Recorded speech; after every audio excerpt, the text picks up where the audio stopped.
porque agora nós vamos falar sobre as pressões hoje existentes sobre o mercado internacional da soja. Há dois fatores elementares nesta semana que vêm dando o tom do que acontece na Bolsa de Chicago. Eu posso lembrar ao produtor rural, o telespectador que nos acompanha, que a produção sul-americana da oleaginosa é um dos fatores predominantes. Mas podemos dizer também que não é o único, porque aquelas questões ligadas ao governo americano do Trump, mostrando certa fraqueza, mesmo tendo a maioria no Congresso e no Senado norte-americano, também foi motivo para que investidores tirassem o pé do acelerador em relação a mercados como o das commodities agrícolas. Mas também não são só esses dois elementos. Nós temos uma terceira via que será resolvida nesta próxima sexta-feira. Sexta-feira é um dia de importantes informações sendo divulgadas pelo Departamento de Agricultura norte-americano. Uma delas dá conta dos estoques trimestrais dos Estados Unidos para soja, para milho e também para trigo.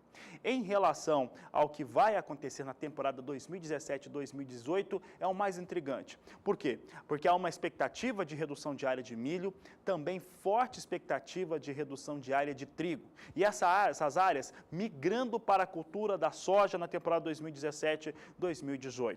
E aquelas informações preliminares que nós trouxemos do Fórum Outlook, também do Departamento de Agricultura norte-americano, pode ser que não se confirmem. Por quê? Porque nós podemos ter uma confirmação de área maior, mas com produtividade igual à da temporada 2016-2017, por conta do fenômeno climático El Niño sobre os Estados Unidos, que costuma ser benéfico para a produção naquele país. Então, com isso, podemos ter uma nova safra recorde nos Estados Unidos, o que seria, até que a certo ponto, muito ruim ou desastroso para os valores negociados com soja na Bolsa de Chicago.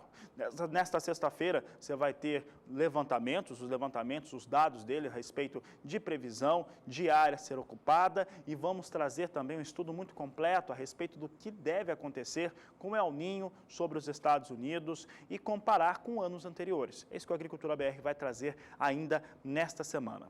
Porque hoje nós vamos falar sobre os efeitos da América do Sul sobre a soja em Chicago. O principal efeito que nós temos é o próprio Brasil atuando sobre os negócios. O Brasil deve ter uma safra recorde e é o que nós mostramos agora com os dados da estatal brasileira Conab. Os dados mais atualizados são de março, trazemos aqui as primeiras informações. Temporada 13 e 14, produção de 87 milhões e 440 mil toneladas. O Brasil sobe bastante na 14 e 15, vai para 98 milhões e 100 mil toneladas. A 15 e 16 vai para 96 milhões e 760 mil, enquanto que a produção em fevereiro para a temporada 16 e 17 foi estimada em 105 milhões 550 mil toneladas. Em março foi estimado 1 milhão de toneladas acima, para 107 milhões 610 mil toneladas. Esses são os dados mais atualizados em relação ao que acontece com soja sendo produzida no Brasil em relação à Conab.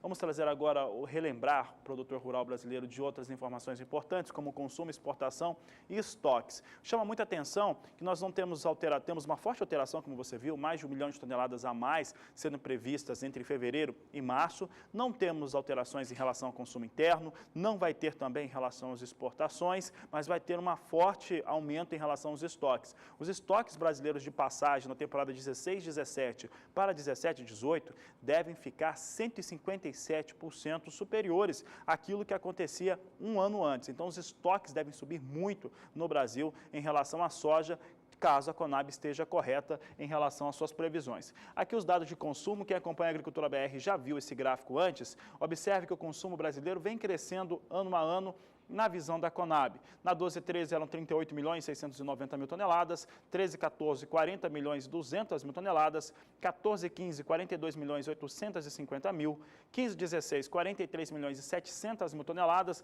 e a 16 e 17 subindo bastante, quase 3 milhões de toneladas de alta em 46 milhões e 500 mil toneladas da oleaginosa, sem alteração. Por que eu digo sem alteração? Entre os levantamentos de fevereiro e março, não houve alteração em relação ao consumo total no Brasil com a soja.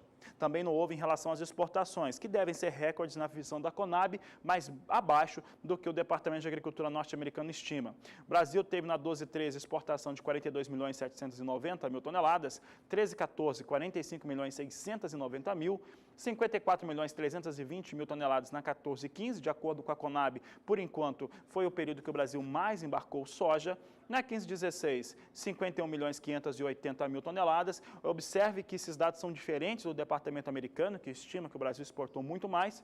Na 16/17, 59.070.000 toneladas. 59.070.000 toneladas é uma situação muito positiva de embarques da oleaginosa, da soja, mas ainda fica abaixo essa previsão do que os norte-americanos estimam para o Brasil. Vinham estimando 59.500.000 toneladas em fevereiro e os americanos subiram para 61 milhões de toneladas. Bom, com o Brasil tendo uma situação de produção estimada 1 milhão de toneladas acima, sem alteração no consumo interno e sem alteração também nas exportações, o que acontece é uma overdose lá nos estoques nacionais. Os estoques nacionais, entre o que era previsto em fevereiro e o previsto agora no mês de março, sobem demais. E em relação à temporada passada, ele fica 157% superior. Observe os detalhes, nós temos aqui 13/14 contou com estoque de 1.551.500 toneladas, 14/15, 929.400, 15/16,